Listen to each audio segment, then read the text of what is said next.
వాయమ్మని వాళ్ళు పైసలన్నీ ఏడ దాచి పెడతారేమో కదా.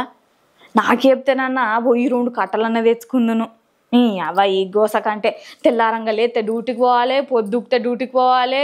వామ్మో ఈ గోస, నాకు వచ్చిన గోస ఎవ్వరికి రావద్దు.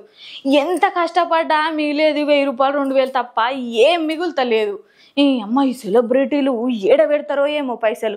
అయినా ఎంది సినిమాలు చేస్తారా, యాడ్లు చేస్తారా, వాళ్ళకి వచ్చే పైసలలో మళ్ళీ ట్యాక్స్ కట్ అవుతుందా? ఈ సినిమా సెలబ్రిటీలు ఎంత సంపాదించినా ట్యాక్స్ మాత్రం కడతారట. మరి ఈ సంవత్సరం కొద్ది ఉంటుందట. ఈ సంవత్సరం ఇంత సంపాదిస్తే అల్లకెళ్ళి తీసి ఈ తత గవర్నమెంట్ కట్టాలన్నట. మరి ఇప్పుడు అమితాబ్ బచ్చన్ సారు ఈ సంవత్సరం ఎంత సంపాదించిండు, ఆ సంపాదనలకెళ్ళి ట్యాక్స్ ఎంత కట్టిండు చూద్దాం దారి. ఇక అమితాబ్ బచ్చన్ సార్ ఎరికే కదా. అయినా సారు 82 సంవత్సరాలున్నా కూడా ఎంత గట్టిగా ఉంటాడులా. ఓరొక్క మనం ఇప్పుడు 25 సంవత్సరాలకే డీలా అవుతాము. ఆయన ఎంత ఎనర్జెటిక్గా డాన్స్ ఎత్తాడు, సినిమాలు తీస్తాడు.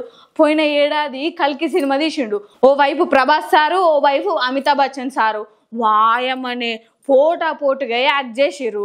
2024 2025 మొత్తంలో సంవత్సరంలో అమితాబ్ బచ్చన్ సారు 350 కోట్లు సంపాదించిండట.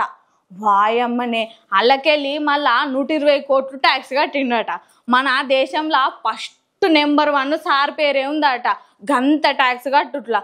అయినా గంత ఏజ్ ఉన్నా కూడా బగ్గనే సంపాదించుతుండు కదా సారు. ఇక గత ఏడాది ట్యాక్స్ కట్టుట్లా షారుఖ్ సారు నెంబర్ 1 అట. 92 కోట్లు కట్టిండటుల్లో. ఇక 2వ ప్లేస్లో ఉన్నది ఎవరు ఎరికేనా? తలపతి విజయ్ సారట 80 కోట్లు కట్టిండట. ఇక మళ్ళా 3వ ప్లేస్లో ఉన్నది షారుఖ్ ఖాన్ సారట 72 కోట్లు కట్టిండట.